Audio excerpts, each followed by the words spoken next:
speaking of Michael Jackson, and you say you don't intend to offend anybody, and that shows in your ability to make fun of Michael Jackson on Def Comedy Jam, but then turn him into like a real true friend. Yeah, man. What was that process like?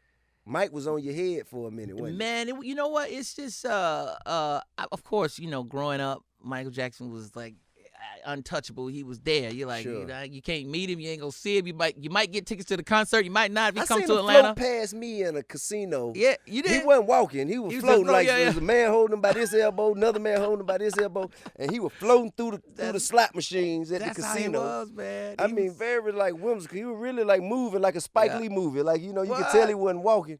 He just floated right past. I'm like, did Michael Jackson just float past us? But how did that relationship build, though? Oh, you know what? I think of course, I was a fan of his, Sure. because like everybody in the whole is wide it? world. And I think he was introduced to me by maybe one of his little nephews or something. Okay. Said, watch this. He talking about you, Uncle. And Michael probably said, oh, he's funny. He's funny.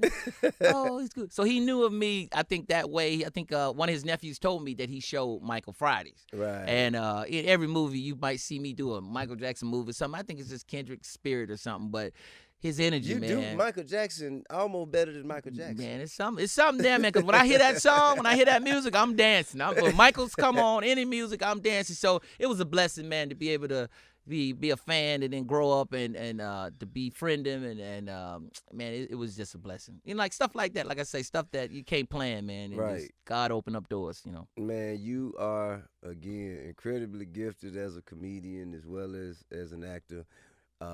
Everybody's just sitting on the edge of their seats waiting to see what the next thing that Chris Tucker will do, whether it's a new special, a new tour, a new film, whether you could be directing something that you aren't even starring in. Oh, It's like, thank man, you, Chris man. Tucker did it. It must be funny. I'm going to it. Thank you, You man. know I what I'm appreciate that. I feel the same way about you. Thank you, man. Man, thank you. Thank you so much, bro. Thank you for taking the time to be here. You know it. You know what I mean? And we're also neighbors. Yeah, we are. Hey, That's man, right. Hey, man, do they stop you at the gate and keep you from coming in? They stopped me one time talking about you. I said, that's my friend, man. Leave Tip alone.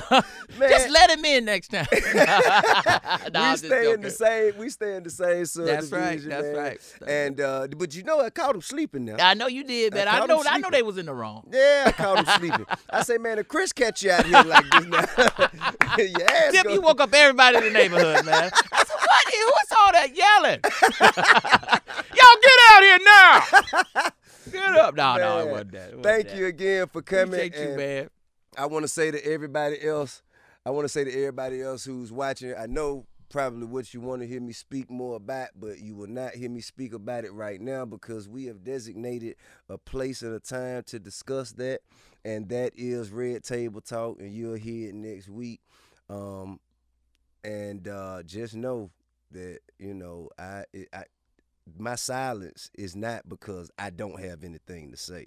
My silence comes out of respect. But with that, I'm going to move on to one of our dear traditions here. It's the word of the week. Here at Expeditiously, we pick a word of the week, and it's usually dedicated to the conversation or to the guest. This word is fastidious. Fastidious. That means very attentive to and concerned about accuracy and detail. Done with or showing thought and attention. All right? Chris, okay, so now that we've given... Glad you told me what that meant. Yeah, of course. So, but now that we've given the definition, I'm gonna say it in a sentence so everybody out there can go and use it. You can go and use it in your stand up and pretend like you knew what it was all along. You ain't got to give me no credit. I know I ain't gonna remember. You ain't gonna remember. But everybody, you can go to work, man. It's fastidious. You can go to work, man, and stand around the water cooler and pretend like you learned it in college or high school or on your GED test, wherever you got your education from. All right, so the sentence is Chris Tucker's fastidious nature and conviction is what elevated him to being one of the greatest comedians of all times. I'm gonna remember that the way you Now put you it. gonna The way you remember put it. The way- Man, thank you so much. Thank you, man. And again, this has been Expeditiously.